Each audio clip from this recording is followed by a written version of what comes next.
Assalamualaikum warahmatullahi wabarakatuh. Alhamdulillahirabbil alamin wa bihi nasta'in wa ala umuri dunya waddin wassalatu wassalamu ala asrofil anbiya'i wal mursalin sayyidina wa maulana Muhammadin amma ba'du.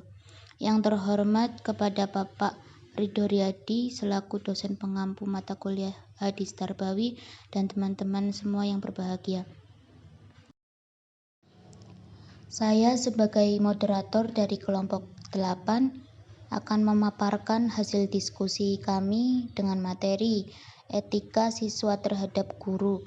Sebelumnya, saya akan memperkenalkan anggota kelompok kami. Yang pertama, saya sendiri, Nadia Sefani dengan NIM 2120076 sebagai moderator dan sekaligus sebagai pemateri pertama. Dan yang kedua, Dinda Irma Silmi Ali dengan NIM 2120072 sebagai pemateri kedua.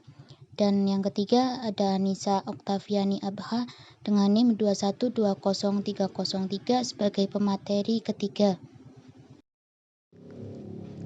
Baik, selanjutnya kami akan menjelaskan materi tentang etika siswa terhadap guru.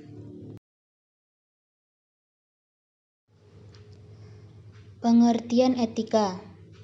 Pengertian etika secara etimologi berasal dari bahasa Yunani adalah ethos, yang berarti watak, kesusilaan atau adat kebiasaan atau custom. Etika biasanya berkaitan erat dengan perkataan moral yang merupakan istilah dari bahasa Latin, yaitu mos dan dalam bentuk jamaknya adalah mores, yang berarti juga adat kebiasaan atau cara hidup seseorang dengan melakukan perbuatan yang baik atau kesusilaan dan menghindari hal-hal tindakan yang buruk. Etika dan moral lebih kurang sama pengertiannya, tetapi dalam kegiatan sehari-hari terdapat perbedaan, yaitu moral atau moralitas untuk penilaian perbuatan yang dilakukan, sedangkan etika adalah untuk pengkajian sistem nilai-nilai yang berlaku. Yang kedua, ada pengertian guru dan siswa. Pengertian guru dalam literatur kependidikan Islam, kata guru sering juga dikatakan dengan ustadz, mu'alim, murabbi, mudaris, dan mu'adib. Kata ustadz biasa digunakan untuk memanggil seorang profesor. Ini mengandung makna bahwa seorang guru dituntut untuk komitmen terhadap profesionalisme dalam mengemban tugasnya. Pengertian siswa. Kata murid dalam Kamus Besar Bahasa Indonesia mempunyai pengertian orang yang sedang berguru. Menurut Ahmad Warson Al-Munawwir, dalam kamusnya Al-Munawwir bahwa murid adalah orang yang dalam masa-masa belajar. Yang selanjutnya akan dibawakan oleh saudari Dinda. Selanjutnya adalah karakter murid dalam perspektif hadis. Dalam perspektif hadis, peserta didik dapat mempunyai karakteristik sebagai berikut. 1. Peserta didik menjadikan Allah sebagai motivator utama dan dalam menuntut ilmu. Kedua, senantiasa mendalami pelajaran secara maksimal yang ditunjang dengan persiapan dan kekuatan mental, ekonomis, fisik, dan psikis. Ketiga, senantiasa mengadakan perjalanan atau rihlah atau comparative study dan melakukan riset dalam rangka menuntut ilmu, karena ilmu tidak hanya pada satu majelis alim tetapi dapat dilakukan di tempat dan majelis-majelis lain.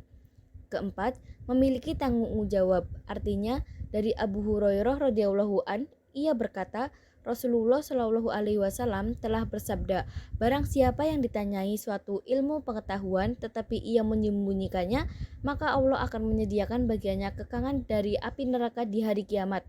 Yang kelima, ilmu yang dimilikinya dapat dimanfaatkan.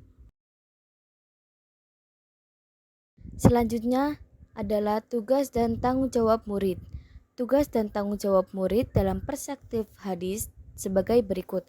1.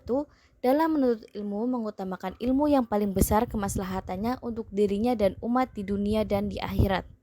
Kedua, senantiasa mengulangi pelajaran-pelajaran karena ia beranggapan bahwa dengan pengulangan tersebut berarti ia telah melihat betapa luasnya dan dalamnya ilmu yang dapat dikaji melalui ayat-ayat Allah dan karena ia selalu bertasbih.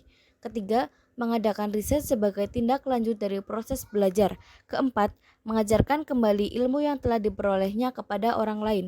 Kelima, ilmu itu dimanfaatkan untuk kemaslahatan dan kesejahteraan umat. Keenam, ikut menanggung biaya penyelenggaraan pendidikan, kecuali bagi peserta didik yang dibebaskan dari kewajiban tersebut sesuai dengan peraturan yang berlaku. Ketujuh, mematuhi semua peraturan yang berlaku. Kedelapan, ikut melihara sarana dan prasarana serta kebersihan, ketertiban, dan keamanan di lingkungan suatu satuan pendidikan. 9. Belajar dengan sungguh-sungguh dan mengutamakan menuntut ilmu dari amalan sunnah lainnya. Yang selanjutnya adalah hak-hak murid. 1. Mempelajari dan mendapatkan ilmu sesuai dengan tingkat kemampuannya. Kedua, mendapatkan perhatian dan kasih sayang secara wajar dari gurunya. Ketiga, mendapatkan kesempatan untuk maju dan berkembang sesuai dengan minat dan bakat yang dimilikinya. Keempat, mendapatkan penghargaan atas prestasi yang diraihnya baik material maupun non-material. Kelima, mendapatkan hukuman dan ganjaran yang dilandasi dengan kasih sayang. Keenam, mendapatkan pengajaran, perhatian, dan kasih sayang dan motivasi penuh terutama bagi orang tuanya. Ketujuh, memperoleh pendidikan yang tertuju pada pengembangan potensi fisik dan psikisnya. Baik, saya akan melanjutkan materi selanjutnya yaitu etika siswa terhadap guru.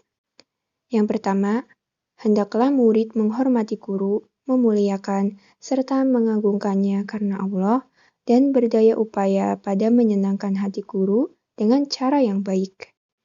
Kedua, bersikap sopan di hadapan guru, serta mencintai guru karena Allah. Ketiga, selektif dalam bertanya, dan tidak berbicara kecuali mendapat izin dari guru. Keempat, mengikuti anjuran dan nasihat guru.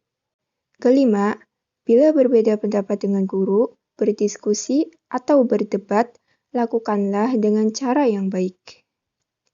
Keenam, jika melakukan kesalahan, segera mengakuinya dan meminta maaf kepada guru.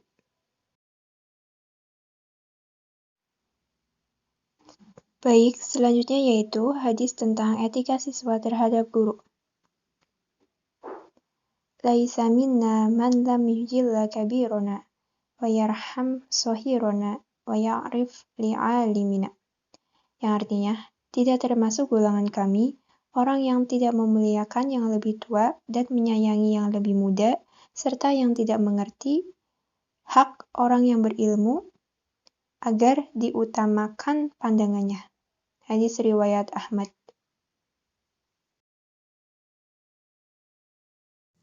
Nah, maka seperti apa adab yang baik terhadap guru? Yang pertama yaitu menghormati guru. Yang kedua, mendoakan guru. Yang ketiga, memperhatikan adab-adab ketika berada di depan guru. Yang keempat, memperhatikan adab-adab dalam menyikapi kesalahan guru. Yang kelima, meneladani penerapan ilmu dan akhlaknya. Dan yang keenam, sabar dalam membersamainya. Baik, selanjutnya materi yang sudah dipaparkan dari kelompok kami dapat disimpulkan bahwa keseluruhan istilah anak didik dalam perspektif hadis mengacu pada satu pengertian, yaitu orang yang sedang menuntut ilmu tanpa membedakan ilmu agama atau ilmu umum.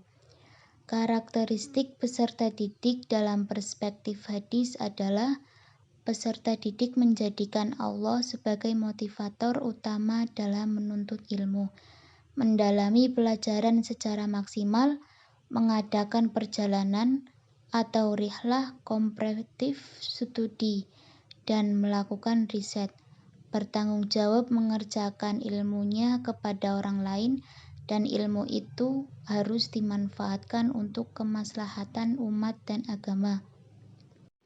Tugas dan tanggung jawab murid adalah mengutamakan ilmu yang mempunyai kemaslahatan paling besar untuk agama, umat, dan kehidupan akhirat.